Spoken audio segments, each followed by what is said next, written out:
That is a program that was also recently launched by Her Excellency, Pastor Dr.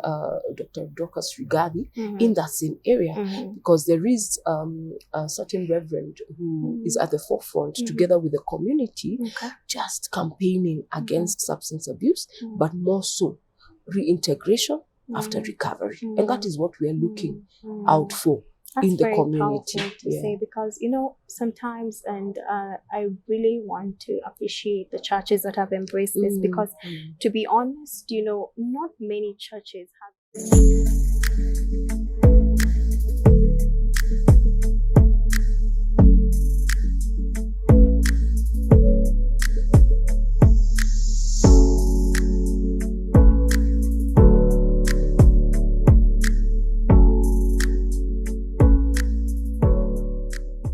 Talk About It with Angel Shanice. Hi, welcome to today's episode of Talk About It with me, Angel Shanice, the show that talks about everything that will keep you inspired, motivation. We're going to be having topics ranging all around lifestyle, issues, current issues in the country, all while everywhere. Talk about it, everything. We're going to be talking about it right here on the show, and we're going to be bringing you guests that have answers to all the questions that you have. Is it business? Is it lifestyle? Is it mental health? All of it. You will find it right here on Talk About It. So today's episode is a show that has really touched me in a special way, because it's a topic that I like to talk about, but I never really get the exposure. But today we have someone who's gonna get deep into it, so you need to stick all the way to the end of the show, and please remember to subscribe and turn the notification button on. And before I continue introducing, because I might go ahead and preempt what she has to say, today I'm so honored to be sitting with this lady. She's a beautiful lady. She is someone who knows what she's doing. She enjoys her job. Oh my God. I could say a lot about her. I will just let her introduce herself. And I'm so honored to have you here. Karibu to the show. Thank you very Please much. do introduce yourself to our viewers today. Wow. My name is Nkatha Mwenda. Miss with an I. Oh, Miss. Point to note. Point to note. Miss. Okay. I love Jesus. I am a mother, and I'm a recovery coach, a nutritionist by profession. And we focus on creating awareness on alcohol and drug abuse. I am the founder of Sober Living with Summits, chairperson, Graceful Youth Recovery Centre, and founder, Graceful Youth Climate Action. It's all about prevention, creating awareness on substance use. You see, now can you imagine when you're introducing someone, chairperson? I just had chairperson. Anyway, guys, today the person we have on the show, I don't know why you would stop watching the show. Stay with us till the end. So, Nkatha, thank you so much for honoring our invitation. It's a great thing. Interesting enough, maybe I should share this before we start. Okay. I knew of Nkatha on social media. Okay. But funny thing, we sat somewhere at an event on tables close to each other, but we recognized each other at the end of. Was it at the end of the event? Yes. Or actually after? I think it's after. But what was peculiar was would glance at each other and smile. There was a warmth. I'm like, I know this person. And wow. So nice to have you here. And today. it was a good cause. This event was for championing against fistula. Yes. And we're actually hoping to actually have her on the show. Wow. Sharon is an amazing ambassador. I know. A big shout out to Sharon Corey, who's doing such an amazing job. Anyway, before we might find ourselves talking about other things. Okay. Anyway, so let's Nkatha. Yeah. You said you're championing against alcohol abuse, the stigma against it, and all that. Maybe you could tell us why exactly are you doing this in the first place? Great. Yeah. There has to be a why. Yes. I used alcohol for many years. Over 10. Let's call it 16. Yeah. That ended up into an addiction, a dependence. And that's a phase of my life I had completely forgotten about until a year ago, which is in 2022 in March. And God reminds me, yes, you've been sober for over 5 years, but I want you to focus. I want you to share your testimony on how you recovered from alcoholism, and I want you to do as I will guide you. And so it humbles me that from a testimony of overcoming addiction, alcoholism, overcoming the stigma that comes with being branded a Mulevi, and being able to then rise up, advocate, and now have an organization and young people, at the forefront, just promoting sober living, humbles me. So it's from a personal experience. As an alcoholic, it was a tough time, not only for me as an individual, but for my child then, for my family, my relationships, work, you name it, even for society, because I would drink and drive. I would drop the ball, because when you are an alcoholic and you have this obsession over this drink for whatever reason it is, we will cover that, then for you, you're running through life. You're not thinking it is affecting others, but it is. Work performance, family responsibilities, and most unfortunate is being a danger to others in the society because of what you do when you're intoxicated. Well, when people talk about alcoholism and the bit of drinking alcohol for many years, so many people out here are, maybe drinking alcohol. And when you tell someone, alcohol is dangerous, there's someone who will say, what do you mean it's dangerous? I will drink, I will still do my work, I will still go about my life.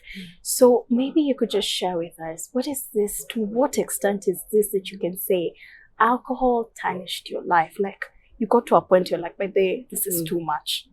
What really happened? Let's define addiction. It's a chronic. Chronic meaning it's progressive. It doesn't happen instantaneously. It's not like an infectious disease like COVID. You get it and you see the symptoms. Chronic means over a period of time. So addiction is a chronic disease that is compulsive, repetitive, and it is a condition that, despite the adverse effects, the dangers that it exposes you to, you still use it. So it is a medical condition. It is a disease, just like heart disease, and it needs to be given the attention that it requires. And because it affects the brain and how it functions, so we classify it as a brain disease. So like you're saying, description by World Health Organization is that alcohol is a toxic, psychoactive substance with dependence-producing properties.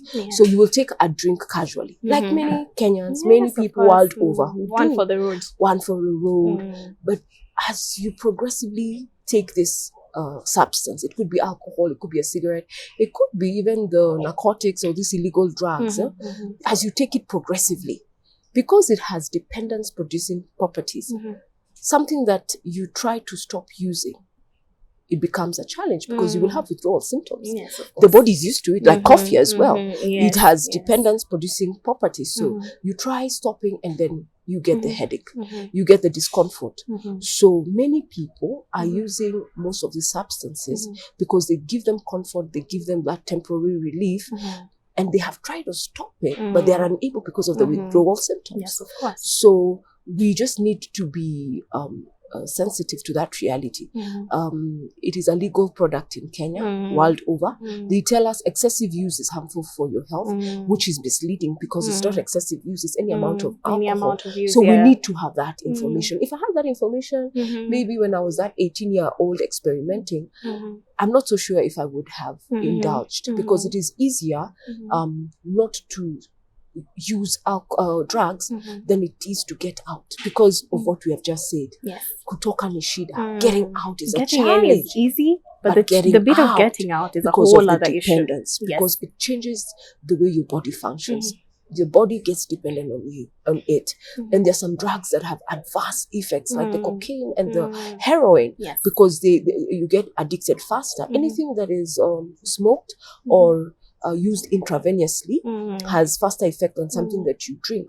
But over time, then you become dependent, and it doesn't matter what it is doing to you that is negative in your life, in your family, that would stop you. But there is help, because there is treatment and there is recovery. It is possible. If I have been sober now 6 years, about 5 months now, then it's possible for others. So Nkatha, before we get to the recovery beat, maybe I'd want you to share with us the beat, the moment you discovered that this alcohol, there's nothing it's doing for me. Yeah. Because I'm sure it was a time where you got into the realization of, you know, fine, I'm drinking, I'm enjoying myself, but in the long run, I'm only hurting myself. So how was the journey to stopping the alcohol abuse, getting out of it?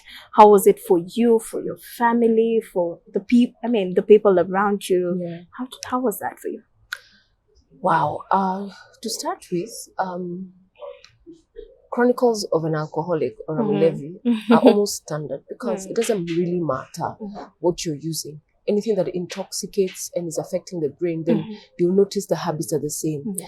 When now you're deep into this addiction, because there are different levels, you've experimented, then you're using the substance progressively, you become dependent, and then finally an addiction is when you cannot stop. So I can say I realized even early onset that I would black out. That should have been a warning sign. But blackouts would be vibe, you know, you laugh. Oh, yesterday I blacked out. Oh my goodness. It was vibes, that thing took me a different way. I don't know the language they use now, you know, because hey, the last time blackout,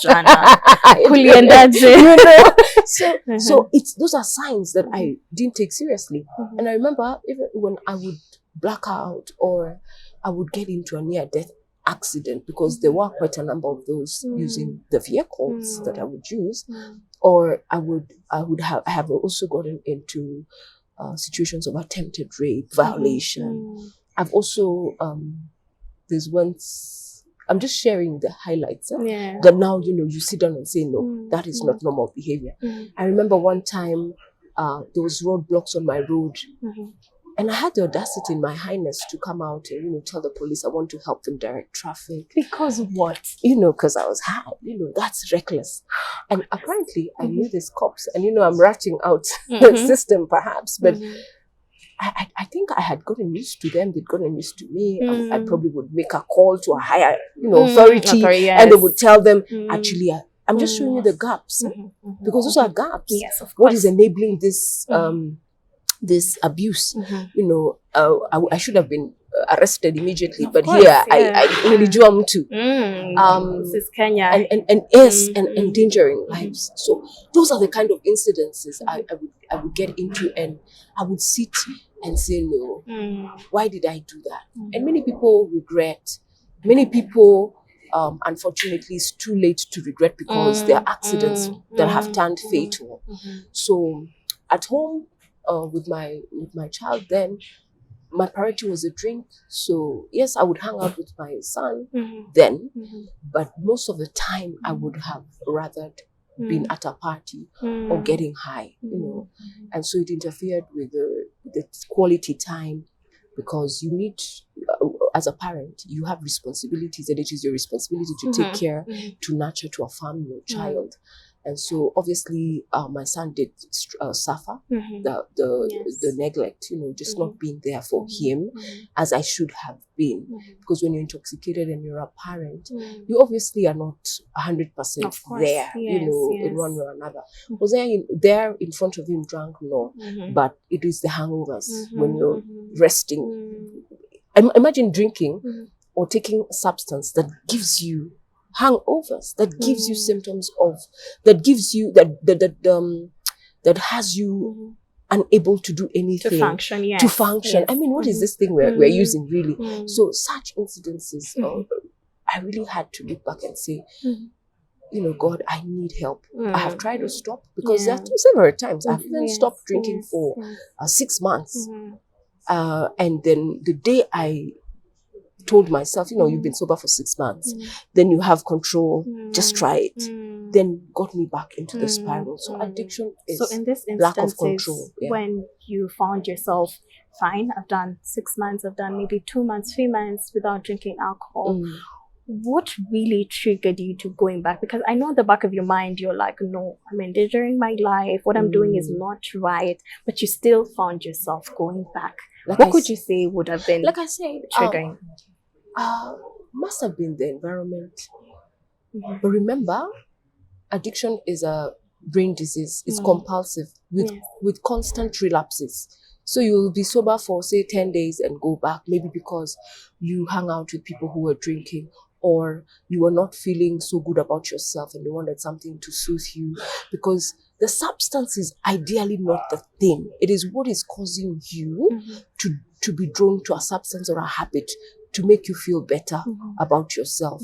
So I believe just because of the nature of the condition, then is what would lead you to going back. But the triggers would have been the environment. The triggers would just be seeing an advertisement and seeing how glamorizing it is, and you miss those days despite the harm in the past. The triggers would have been mostly that, just seeing the people and seeing the places. And even in treatment, the focus is avoid the places, avoid the people, and overcome the guilt, because also guilt. At times you can just look at your life. Again, that's a trigger. You look at your life and you've just done the worst, or you feel irresponsible. Then a drink is the one that will just take you a place where you feel some comfort, but despite its short-livingness. Because there's always that thought of, the people who say they're feeling overwhelmed, they're feeling stressed. So what do they need? I need one for the road. I need one to get me to sleep. I need one to, Yes. And that's what a drug can do. Yes. Physiologically. That's what it will change the function of the brain to make you feel at that moment. Yes. So Nkatha, at this one point where now you were like, it's over, it's done. I know there must have been the struggles, but what did you really do to get yourself out of this? Because as we speak, you've recovered fully, you're good, you're championing things against alcohol abuse and all that. But what did you really do? Because I know there's someone who's watching right now and they're like, I am there now. I mean, I stopped drinking today, I do 2-3 months, I'm back at it. So what was the transitioning point and what exactly did you do?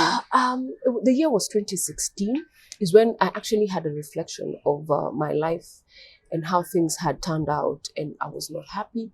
I had tried, stopping, and like I said, it would be 6 months, sometimes it would be a week, sometimes it would be 3 months, but I would find myself back there. So I must say that was my rock bottom, and I sought God. I just told God, hey, we have tried, and I'm seeing like there is a big problem. And so in 2016, in December, is when the deliverance happened. I keep saying I didn't go to rehab. I was familiar about what rehabilitation centers do. I had even worked in that setting as a nutritionist. But I didn't go to rehab. But one night in 2016 in December, it must have been on the 24th, I went out drinking, came about a bit tipsy, slept. I dreamt of my death, and outside the local pub. Yes, I have dreamt since I was 18, and these dreams come true. So I dream of this accident outside the local pub. Closer look, now it's a dream, so you're seeing closer. It's myself, it's my car, it's an accident, it's death. And there was a lot of bottles of wine and serpents, snakes. And the dream is like, hey, you go out to have another drink. This is something that has been a hold. It's over. And I woke up and I remembered the dream. I said, thank God I remembered it, because like I said, my dreams do come true. Some have been good, some have been not so good. But now, even as I've grown spiritually, I've understood what that would be. So that was the turnaround in 2016 in December. I woke up and I said, oh my, I found myself just overwhelmed. I was shocked at the dream, and I vowed never to drink again. And now what happened that day? The meet up with friends that would have been automatic didn't happen. They called. A week goes by, I don't get drawn to those calls. I ignore everyone who we used to hang out with. That turns to 6 months, to a year, to 6 years. And I look back and I thank God for the grace, yes? But what I tell people is, number one, is you have to get to a point where you admit that you have no control. Yes, you have to admit there's a problem to begin with. Many people who are addicted to any substance or a habit, like gambling, porn, even whatever it is, something that is causing you harm, and you still keep doing it, you have to admit you have a challenge. What many people don't admit is they have an issue. Most people who are drinking excessively and they are drinking drunk, driving drunk, you sit down with them to, ask, hey, what was that about? You do this and this and this, you need to get yourself checked. And they're like, no, I don't have a drinking problem. That was true. Once. Yes, I agree with you what you're saying, because many people, at the back of their minds, they know what they're doing. It's really not impacting them. Yeah. I mean, why would I drink today? Tomorrow I can't even remember anything. There was an accident. There was what? I missed work, because there are people who even lost jobs because of alcohol. Yes. But at the end of the day, they want to make it look like what they're doing is just the ordinary. I mean, and it's not a disease. And that's where the stigma is. Because many people assume you not being able to handle your drink is a character or a moral defect. Yes. So admitting that I cannot handle my drink, and especially men, it's so tough. I agree. Like how can I, how can I? Why? I'm a man. It's a I big can deal. drink. And that's the way culture, and that's how people perceive society, and that's how we've been brought up. Yet we are talking about a drug that has the capability of changing how your body functions, and get to a point where you're dependent on it, and you're stuck. So we are saying admit. In this space, like I've said, there are people who will want to force their people into treatment. And I know of rehabs that have their person somewhere who is in law enforcement. Whenever they get a parent or someone concerned, they will always organize this guy to go to wherever this addicted person is, to forcefully bring them into rehabilitation, because either a loved one or a family member is concerned about their drinking. It doesn't work. For some people, it works. There's some people I've met who say they were arrested driving drunk, and they found themselves in a cell, and a certain OCS has said, these people, instead of taking them to remand, let's take them to a rehab.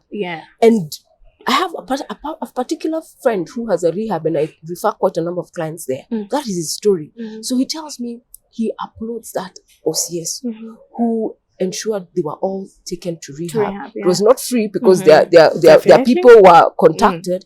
But after 3 months, he came out reformed. And what this particular man tells me is, it was 1 week free of alcohol that brought him back to life. To mean that he had been in a daze for so long, because he drinks so much. But 1 week in this rehab, not intoxicated. Yes, he has gone through cold turkey and the withdrawals, but he had never felt free for over 20 years, because that's how long he had drunk. So there are those ones who will forcefully take you to rehab, but we encourage you to just admit that you have a problem, because once you admit, then you're open to the solution. The first step to recovery. Yeah, it's a first step. So Nkatha, there are people, as you're saying, admitting is the first step to recovery. But there's someone who's out there, they're like, fine, I want to admit I have a problem. But now, after admitting what happens, how will I go about it? What are they looking at? For some people, they're like, I might lose my circle of friends. Because if you look at it nowadays, most people, if you check, their circles are out of maybe the social things they do, which drinking is normally the common agenda. So there's someone who's out there, they're like, I want to admit I have a problem. I want to stop, but I might lose my friends. I might lose my network. I might lose my job. And I know you went through that also, like you're saying, you are not picking calls. But how were you able to navigate out of it and deal with the fact that you could lose some people? Maybe you could even lose your job, because there are people, maybe it's the workplace that is actually making them abuse the alcohol. So how were you able to navigate the thought of losing things? And there's someone who's viewing right now, and for them, they're like, I want to stop, but I'm looking at what I might lose. Okay. I'm talking to the person who feels like they have a lot to lose if they stop drinking, or they're not admitting they have a drinking problem, or they're scared what people will say. I believe in fighting for yourself. You know, I keep saying that we were born for a reason, for a purpose, and we came alone. So if you are ever to think about it, is you are able to thrive even minus those things that are putting you down. Because if you have to choose your life over toxic environments, choose life. Yeah, think about yourself, fight for yourself. I believe in love and self-care, and that involves you being particular on your health. Are you healthy mind-wise? Because if you're addicted to a substance, there's something wrong with the mind. There's either something that you were faced with, that you struggled with, and that's why you choose a habit or a substance. So when it comes to your mind, maybe reach out to a counselor or someone to speak to. We're talking about also what most of these drugs will do. You'll start neglecting of eating healthy. You'll start neglecting even how you groom. So self-care is important, and it is holistic, physical, how you look physically. So take care of yourself physically, health-wise in terms of eating, diet, and also spiritually. You know, it could be a void you're trying to fill, and it is God who can answer that to that void. So you need to really grasp yourself. Remember you as an individual and block everything out. Some people call it selfish, but it's not. Because if the self you are is struggling, is not happy, then you need to address the underlying issues. So don't worry about the friends. You will get new friends. Don't worry about the environments. You will create new environments. But I'll tell you for a fact, many people who you're drinking with today, they will buy you drinks. And I'm talking to someone who's dependent on alcohol and has these circles, and sherehe is your life. The day you have an emergency, you needed to go to a hospital, or you're fundraising for a funeral, are they really there? They're rarely there, because they are there for the fun times. And most people who are in sherehe are people who have been dependent for so long, and they thrive in a company where people are drinking. So they can't thrive where there's no drink. So it means that environment that is clearly toxic, that is clearly harming you, is a place you need to consider getting out.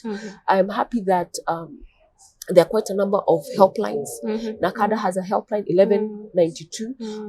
Red Cross has a helpline that you can call, and it is free. Because many people are saying, "Oh, I cannot access these professional services," but they are free. And all it's expensive, and it's a reality. It is true. True, So you can reach out if you're not able to talk to a friend. Reach out to your phone and call for free. There's Kenya Red Cross that offers counselors for free. There's the Nkatha that also has experts for free. And we as an organization, we are open. You can call us and we can be able to direct you to a rehab.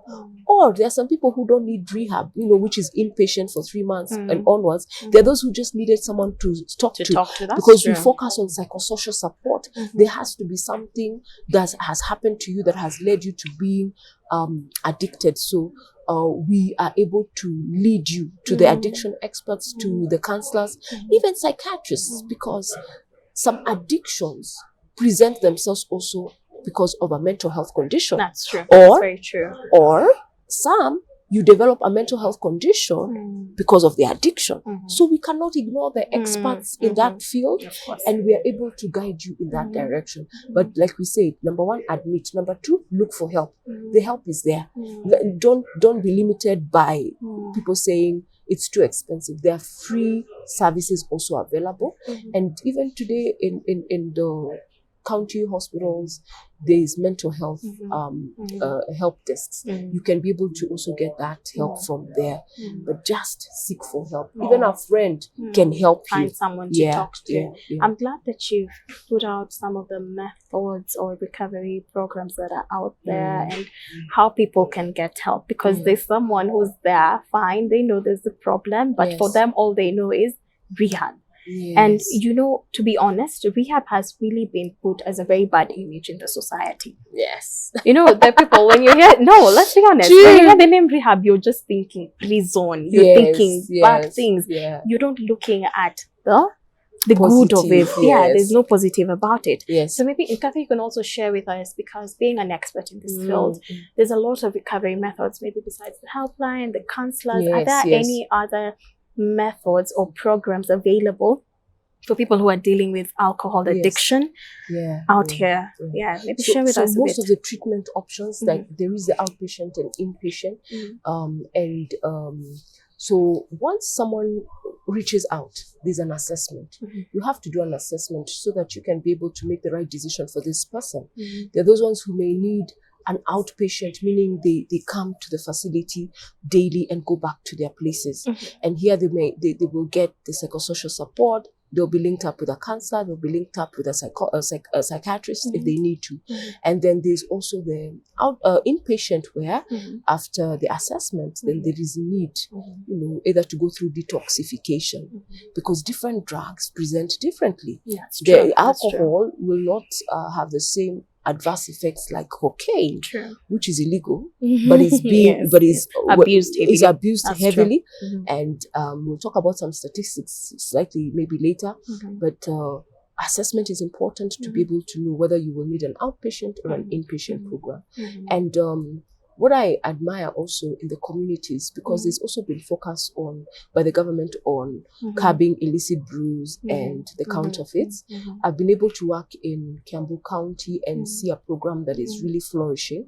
The organization is called Say No to Drugs, Say No, and is run by a network that includes the clergy and the pastors who go mobilizing people who are addicted because they know the families. So through this network of evangelicals and the clergy called APEC, they are able to use their facilities, their churches, as a place where training, or rather the support, is offered to these people who have accepted they have a drinking problem or a substance use problem.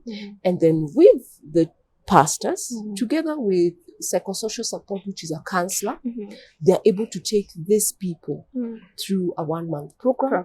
And on recovery, because this is in a community setup, they're already doing the awareness and the campaigns, and most organizations are open to accept these people into employment, obviously under supervision, until they get firm on their feet. Recovery. But remember, that means it's a back-to-back program that enables the person in recovery to have a hope that after recovery, I am not tamaking. I have a job. There's something lying ahead for and the me. stigma is reducing, because if you're accepting to employ someone, then it means you're not discriminating against them.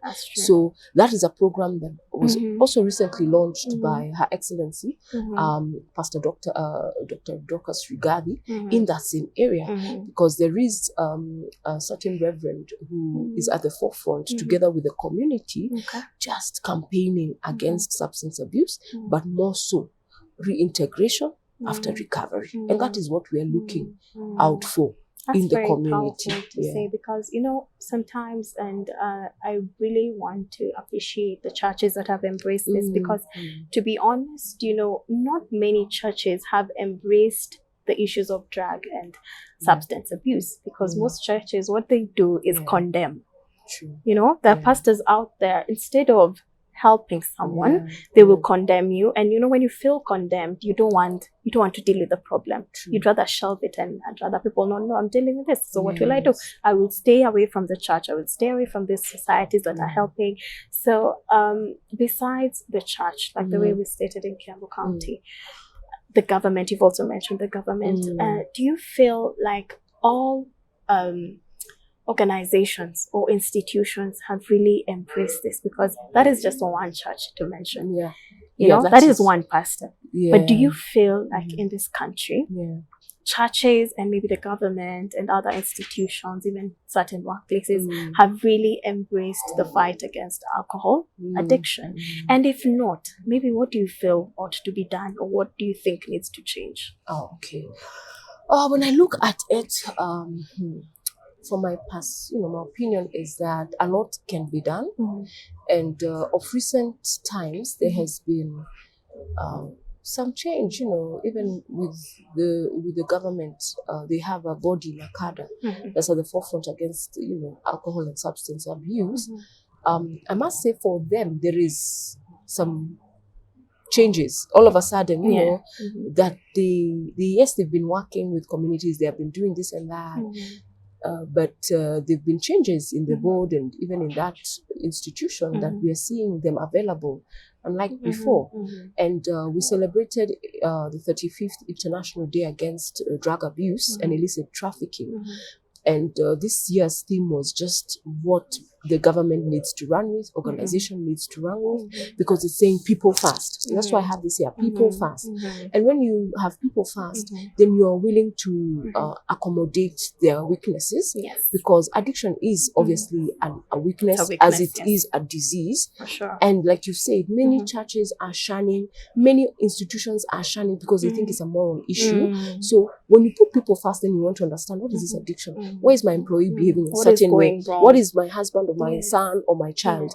Then you're able to stop thinking of it as how you failed, how you characterize your failure, and see that, yes, it's a disease that needs attention. And for government to increase budget when it comes to the rehabilitation, because I'll quote His Excellency the President, when he was deputy in 2021, he came to launch an association which is an umbrella for all rehabs in Kenya called APRAC. He was keen to note that the rehabilitation services or rehabs are quite expensive, and they may consider subsidies so that rehab is less costly, because at the moment it's extremely a dream expensive for many. And he agree. also was keen to note that there is a rehabilitation fund which is in a proposed narcotics bill that is laying in Parliament, that will want there to be a fund either from the charges that the licensing of this alcohol and liquor people that can be channeled into rehabilitation. Nairobi County in itself is at the forefront, and I applaud His Excellency Sakaja, because there's a setup for rehabilitation center and taking care of those who cannot afford, and public participation, what needs to be done when it comes to rehabilitation and what should be the way forward. So government needs to be at the forefront, ensuring through policy and also what they have placed in terms of now an office like Nkatha, that they are doing the work. And then we also need to focus on prevention. How do you do prevention? Prevention would be now the messagings suited for the young children as young in primary school, secondary, in tertiary institutions. And then prevention would also mean looking critically at the alcohol industry and how they have excessively turned our media spaces from YouTube, Twitter to social media and even print media as an advertising ground. Those are triggers. Those are triggers for any alcoholic trying to recover. Those are luring to the youth to start using, thinking alcohol is not harmful. So we also need government to intervene. We come up with laws that will regulate advertising because we need to change the environment. And during this launch of the celebration of 35th Idada, I remember the chairman of Nkatha saying they are looking forward to a sober nation. And so when you have a body that is speaking in that way, then there is some renewed hope. For organizations, we can encourage their HR departments. Many are also embracing that reality that it's a disease, then have the necessary experts to be onboarded so that employees, instead of firing them, they can be given a chance to seek the needed help. I know NHIF also has, which is a government body, is also including rehabilitation as part of care for free, which helps those who cannot afford it, to be able to afford. There's so many things we can do. And then partnerships and collaboration.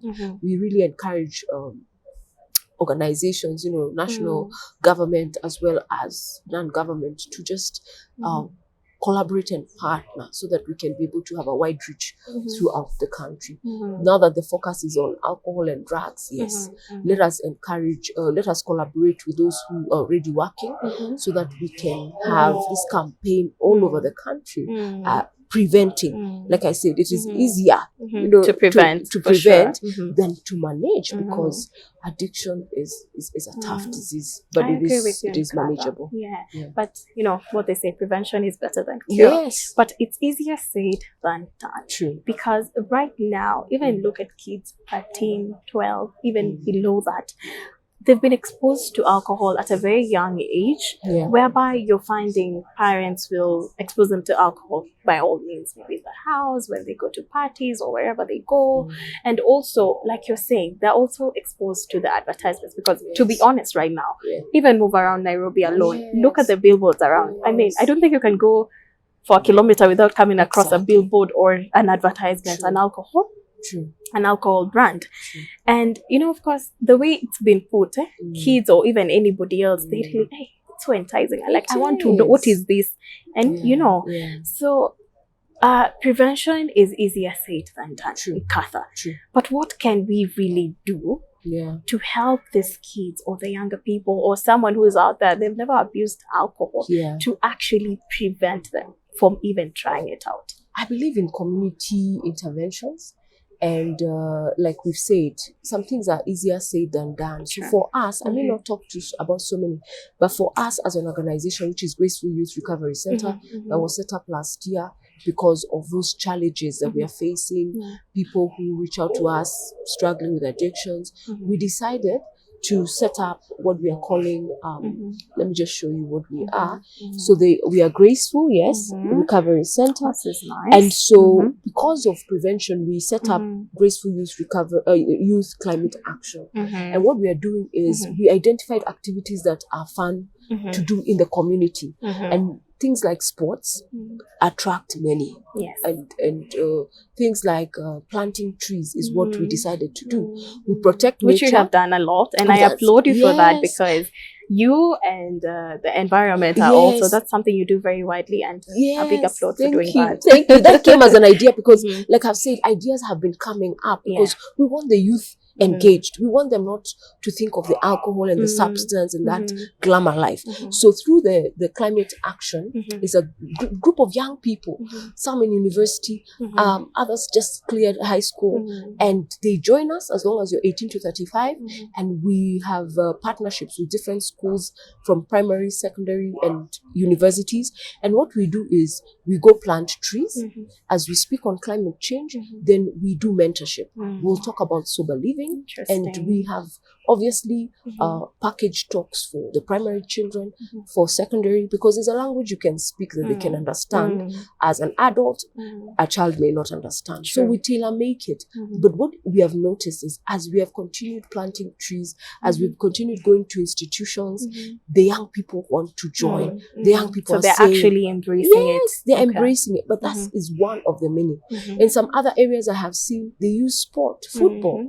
In the same Githunguri, like I said, it's not one church. It's a whole network of over 50, 60 churches that are doing it. And they're spreading all over the country, hopefully. And they're using sport. People who would rather have gone to have a drink, you embrace them because you value them as a person. Instead of telling them you're a nobody, you're a failure, you're telling them, come and check out these activities. We can do them together.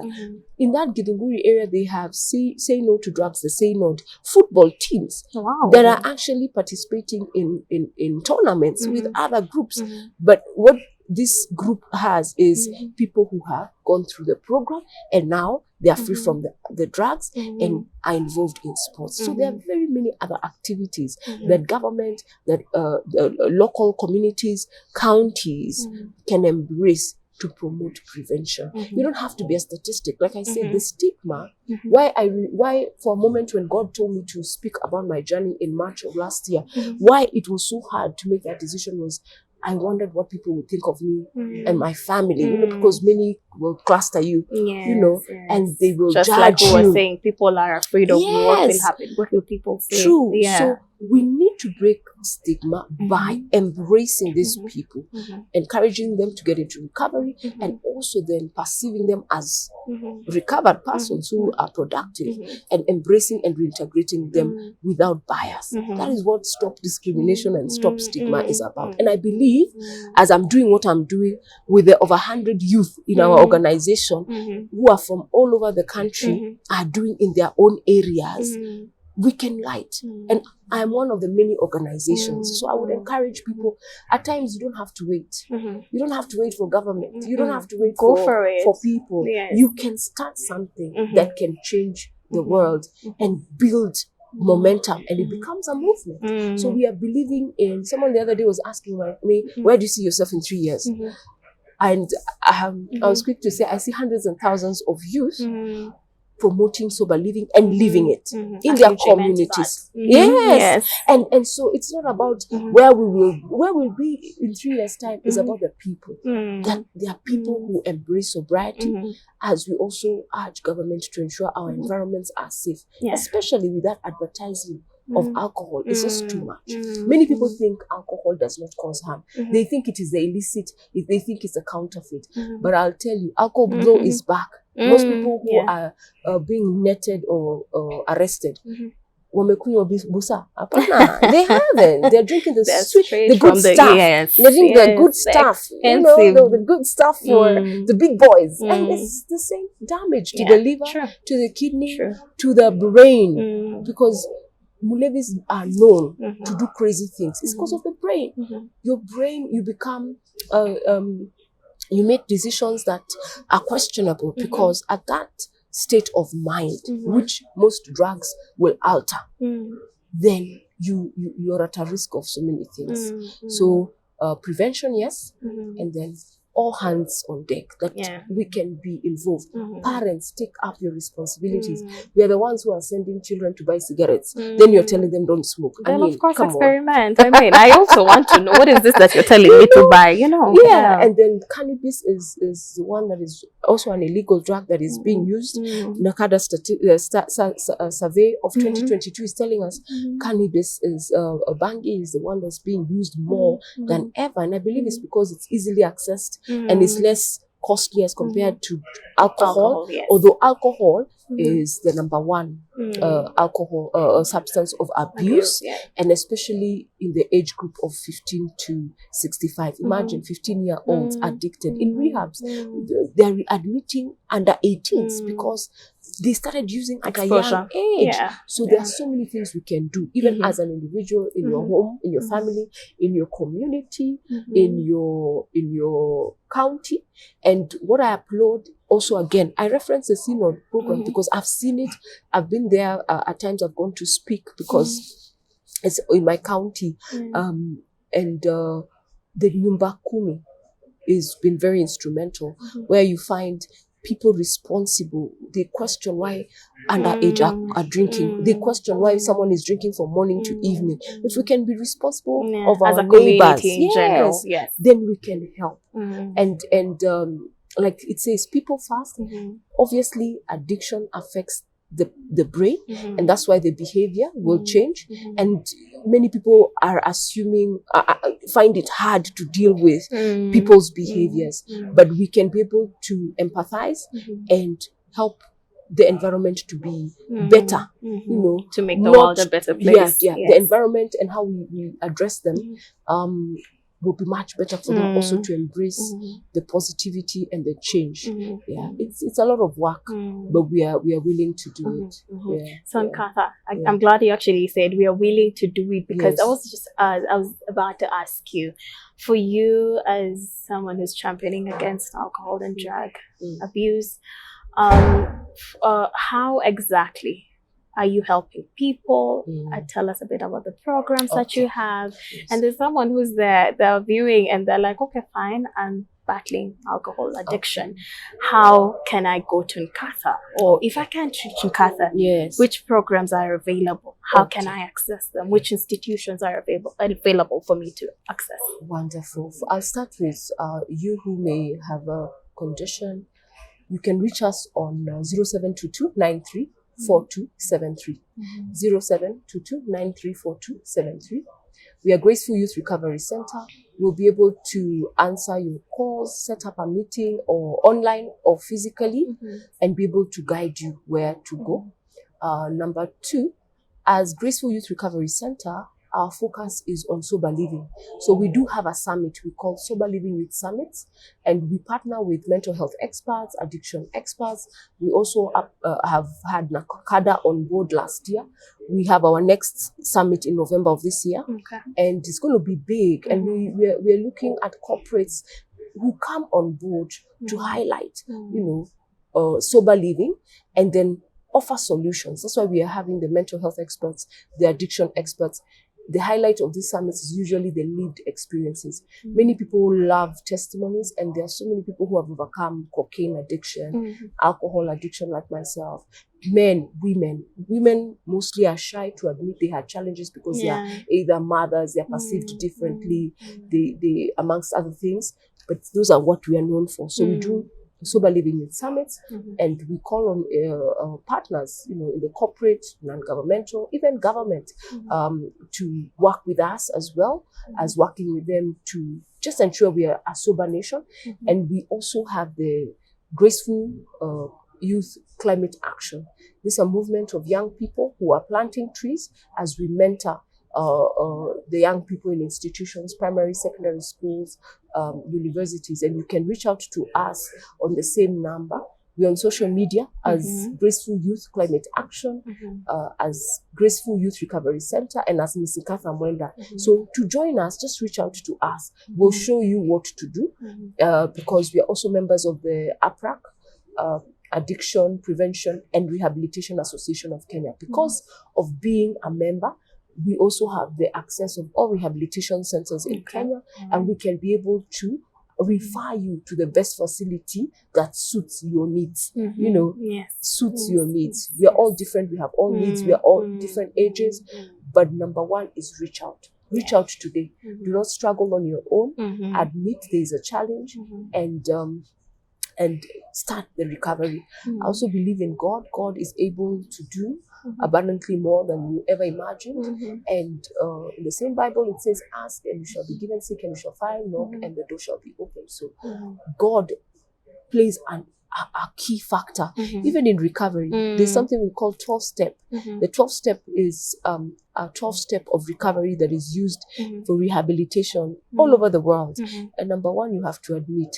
And we also say you just surrender to your higher power. Who is this you believe who created you? So God plays a central role in recovery and in life in general. And it is possible. If I recovered, you can too. And prevention is better. If you've never tasted, if you've never tried, don't try. There's nothing there that you will miss. You'd rather get that excitement, because people want to get high. Get high from planting trees or from the sports. A sport, or just being happy amongst your friends. And if you've been through trauma, gender-based violence, as a child you felt neglected, it's also important to reach out, because this could be the underlying reasons. Someone is getting addicted to a substance or a habit, and you're not alone. Some people think they're the only ones struggling from addiction. You're not alone. You are able to reach out, and we can be able to start a journey of recovery, and we can be able together to raise awareness against alcohol and drug abuse. I'm so happy that in Parliament, because they are the legislators, they're the ones who make law, I was able to meet at the 35th International Drug Abuse Day. In Parliament, they have a caucus against drug abuse, which is impressive, because if legislators are advocating, then even the bills that will be pushed into law are going to be sensitive to that. And I really hope this parliamentary caucus can really consider that aggressive marketing of alcohol and in our country, and we can be able to make into law bans Mm. or regulation Mm. to advertising, amongst other things. So many things have been proposed, increasing tax to, Yes. it's called sin tax. Mm. Others is the alcohol blow, which is, ensuring that there is a certain limit Yes. that you can take. Drinking and driving. Exactly. Yeah. So I believe together Mhm. we can do so much. Mm. Yeah. Mm. And even for you, Angel, the way you are also advocating by hosting different people who are addressing various issues in Issues, yes, of society, course. then we're able to reach people that we probably would never have reached because That's of your true. platform. That's So we very, very appreciate true. you. Thank you. I am the one who is grateful Yeah. to have you Yeah. come sit with us Yes. here, share with Yes. our viewers how the Thank you. journey has been. Yeah. And honestly, right here on Talk About It, we don't just want to sit and talk about anything. I mean, Yes. I want someone to view, and at the end of the show, they're like, wow. So Yeah. this addiction is something I can actually get out of. Yes, There's yes. someone who's looking at it and they're like, they want to continue drinking because they Yeah. think, I'm already here. There's nothing I can do about it. So True. kinda too. Let's True. move on with it. Yeah. So Nkatha, I have a Yeah. question for you as we Yeah. wind the show. Yes. It's been about what, 7 years of sober Yeah, living? 6 years, 5 months. Yes. So almost 7 years. Yes. Do you ever sit down and you're like, this life, I am not enjoying it how I used to?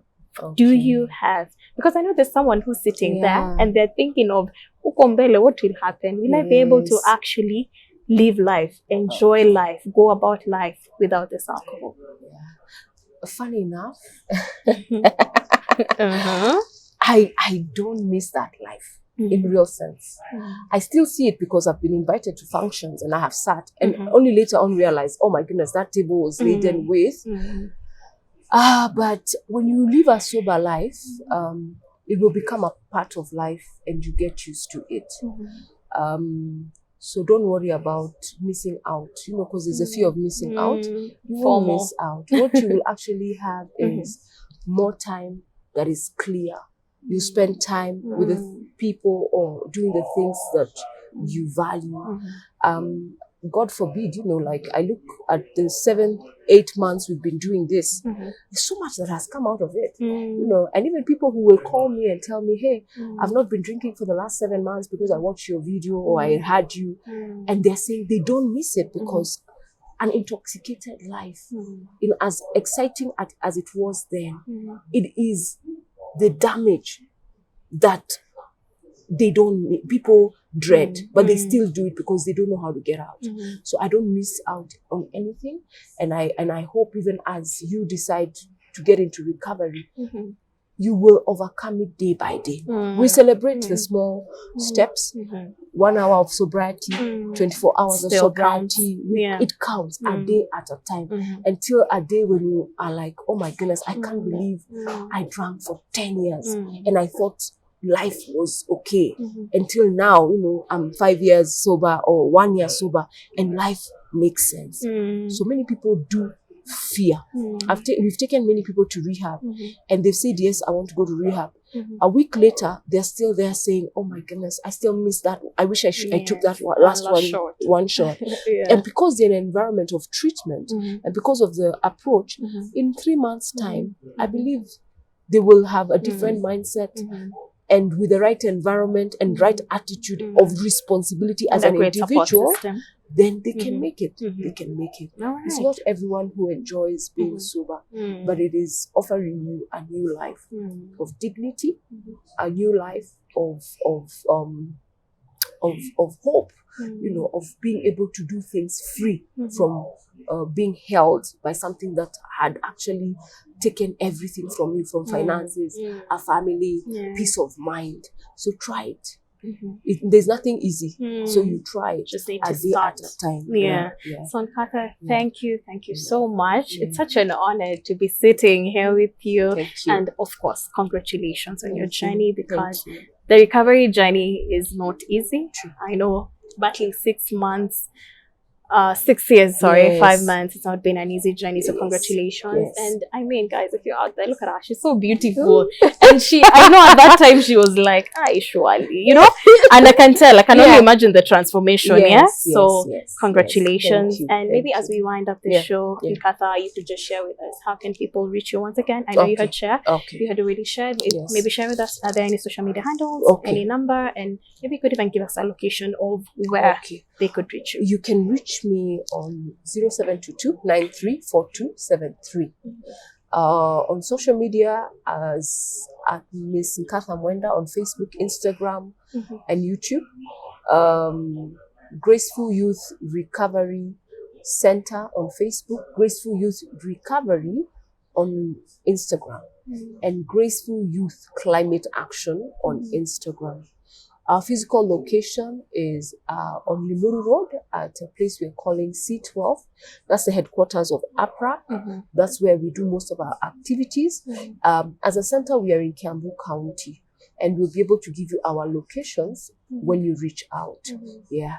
And what we do is at the forefront creating awareness against the harm that's caused by substances of abuse. We also do the summits, the Sober Living Youth Summits. We are also protecting nature by planting trees as we offer mentorship in the area, in schools, by promoting sober living. And as a profession, I'm also a nutritionist, so we do a lot of mental health nutrition talks in this engagement so that you have a holistic approach for health on your body, mind, soul, spirit, and as we advocate avoiding the substances of abuse, which is alcohol, the drugs that are so numerous, some that are illegal, but people are still using.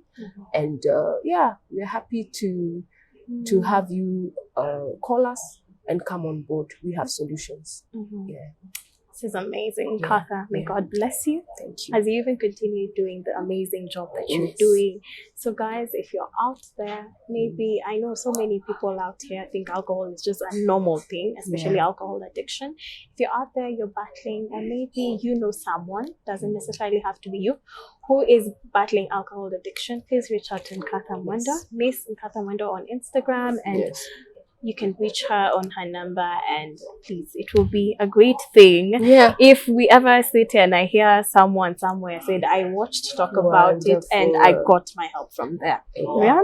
So guys, thank you so much for being here with us, Nkatha. It's been a great honor, and I am looking forward to hosting you again and again. Thank you. And we, as Talk About It, of course, we shall support the cause wherever we can, and we shall walk the journey together. Thank you so much. So maybe a final word to our viewers. Final word is you are wonderfully and fearfully made. God loves you and the way you are. Most of the time we are challenged by how we perceive ourselves, and that's why we try to get affirmation from people, things, substances. But when you just sit down and look at yourself, know you have a purpose in this world and you are good the way you are, and God loves you, that's the affirmation enough for you to live this life. God loves you. Amazing. Today I just feel I've actually also been educated. You know, some of these things you just see them out there. So I've also gotten that's our slogan. This. When we go to school, we give out this wristbands. They're written Graceful Youth Climate Action to remind you climate action. We need to be protecting nature. But there's a slogan there written, God loves you. Sometimes we are too hard on ourselves. We are looking for love in places. Yes. True. I agree. When you just affirm yourself, then your confidence comes in and you believe in yourself. That's what love is about. Believing that you have it, believe it that you're worth it, and then facing life confidently, knowing that God has given you a meaning and a purpose to even impact not only yourself but the community you are in whatever gifting He has placed in you. Like yourself, you're gifted in you're such a great person in interpersonal skills. Many people are not able to do that, you know. And even as a journalist and as a person who documents through video, you know, we're all gifted differently. So let's not compare ourselves. Just look within. You will discover what it is you have been given that can radiate and bring light wherever you are. So guys, bring out the best in you. God loves you, and more so, I love you, my subscribers, my viewers. And I don't just want you to be my viewers only. Please head on to the subscribe button, click on it, turn the notification button on, because right here on Talk About It, we're going to be having great conversations. I mean, today we've heard all about alcohol abuse, alcohol addiction, the recovery journey. So guys, it's been a great honor. Thank you so much for watching. See you here next week, same time, with a better topic, a better conversation. And I just hope someone, if you're out there, please reach out, because that is what Talk About It is all about. Thank you for watching. I've been your host, Angel Chinese.